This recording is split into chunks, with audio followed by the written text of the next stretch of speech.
Portcast makes supply chains resilient using accurate data and machine learning. Hi, I'm Nidhi, founder and CEO of Portcast.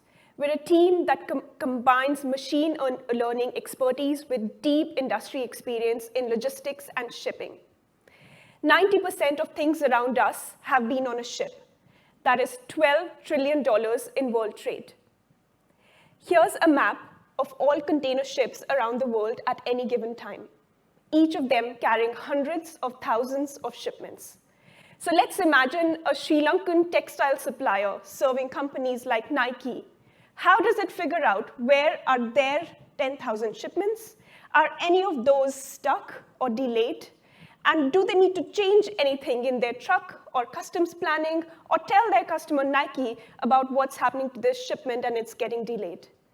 How do they do this? Using spreadsheets.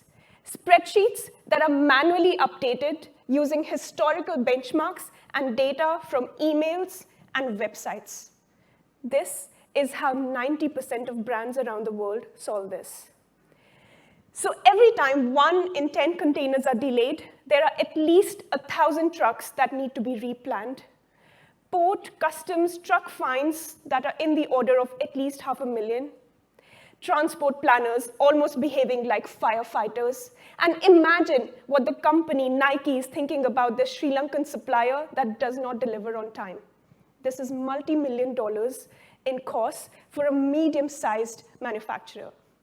Oh, and every time there is a climate change event, a geopolitical issue, port congestion, or a cyclone, let's multiply the firefighting and the cost impact by at least a factor of 10.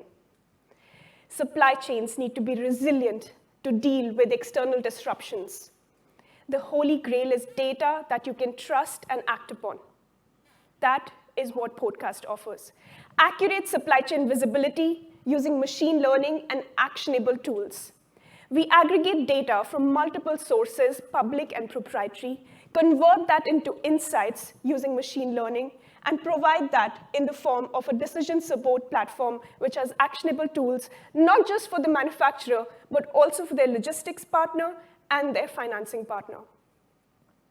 So here's what the Sri Lankan supplier can now do. They know exactly what's happening to all of their 10,000 shipments around the world, which ones are likely at risk. They can drill down into any single of those shipments in real time and figure out what's happening to it. They can preempt cost issues before they happen to save them. They can benchmark how their supply chain is behaving versus the industry benchmarks. And they can be compliant with CO2 by reporting exactly how many emissions they have in the ocean supply chain. Here's what's different and unique about us. We have outperforming machine learning that is explainable and gives reasons why issues are happening. We have actionable visibility that goes granular down to the terminal and order level inside a container cargo. And we have a unique Asia advantage beyond just looking at intercontinental US and Europe trade flows. Only companies with visibility can be resilient against all the disruptions that we're seeing. We have already proven our traction with more than 700,000 shipments around the world, doubled our revenue, have high retention rates with our customers, and have been noted by Gartner as a leading company in this space. Here's what we want to do next. We want to scale this technology not just in Asia, but in Europe with global manufacturers and logistics companies. We want to continue our product expansion, specifically in the use cases of sustainability and trade finance compliance. And we're in the process of ingesting more capital into the company. Supply chains are critical for trade. Let's make sure they're not just efficient, but resilient against any disruptions. Thank you.